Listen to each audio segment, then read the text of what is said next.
20 years ago, a shocking report to the Australian government documented decades of forced removal of Aboriginal children and their parents.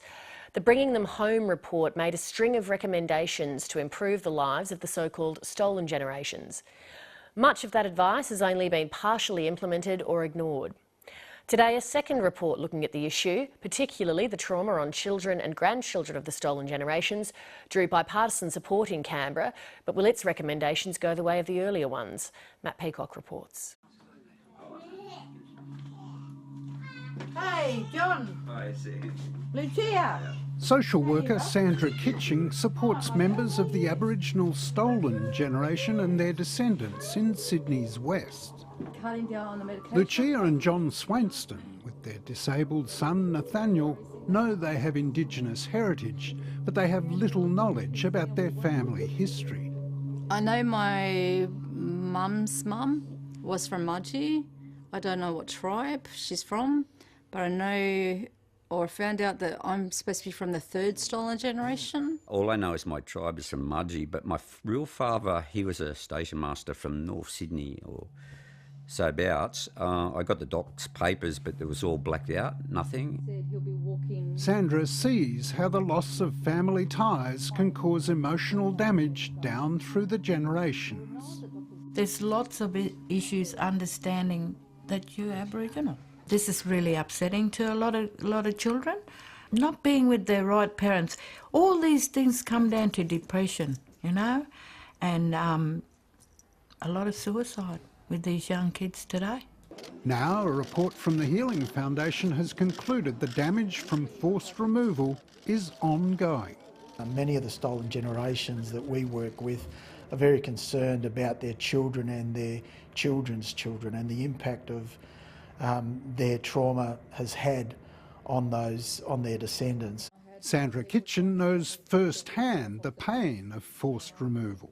My grandmother lived out in the community, a little place called Wayville, right?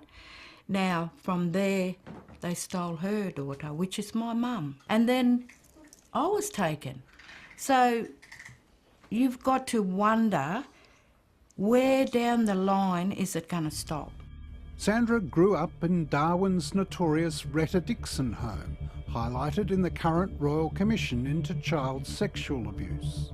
I'm lucky because my mum followed where we went and resided in Darwin, and she pushed her way and fought the government so that we could have a fortnightly visit or a monthly visit with her. But other children in the home, it's absolutely sad. Absolutely sad what they did.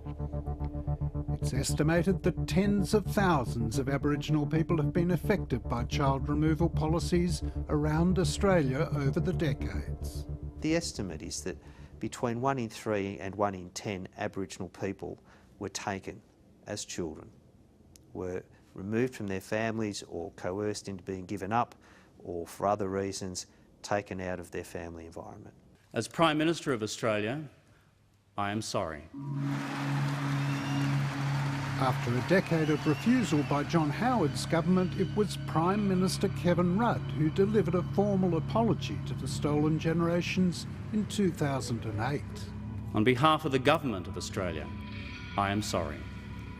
On behalf of the Parliament of Australia, I am sorry. In making this apology, I would also like to speak personally to the members of the stolen generations and their families, to those here today, so many of you. That's probably the passage that I really like. Ian Ham watched the apology from his ancestral land in Victoria. He sees himself as lucky, fostered as a baby to a loving white family, but he never knew his mother. This started in the days when we were a dying race of people who were all going to be bred out. Even as late as the 60s and into the 70s in some parts of Australia, children were still viewed as the last of a dying race. Let's squash their Aboriginality to give them some hope. That's a terrible thing to do to people. 7 of us were taken off my mother, Beatrice Welsh, and we were put on the train and headed down to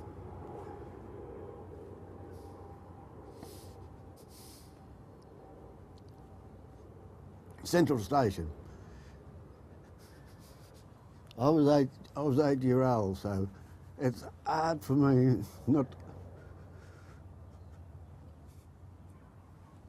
not to get emotional about this here when I'm talking about it, because I can still see my brothers and sisters' face and eyes.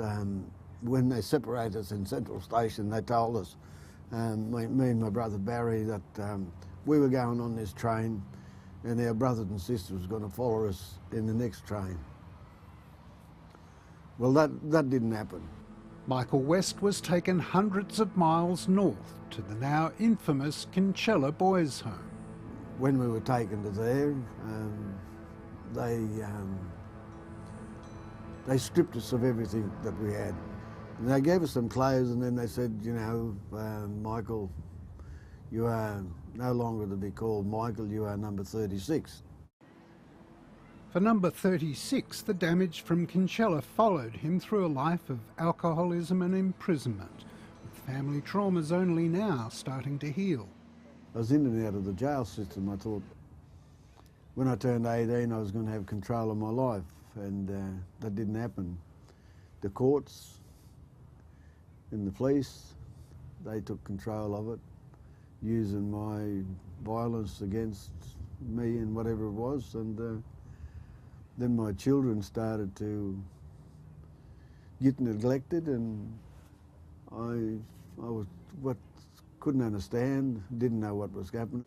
Aboriginal people who are the descendants of the stolen children are 50% more likely to come into contact with the criminal justice system. We have to do something about that. We can't let this continue. Amongst today's report recommendations, better services and better data on where people are and what they need, as well as a national scheme for reparation. I don't know if it's right if you get paid, you get a compensation, but it sure helps. It sure helps, you know? You can help your children, their children, your grandchildren, to help them get something, you know? Buy a car, put a deposit on half a house. This is about a nation being mature and owning the good, the bad and the ugly. So I think part of reparation is making sure that these stories are never forgotten. Because if we do forget them, we condemn ourselves to repeat them. My brown skin baby, they take him away.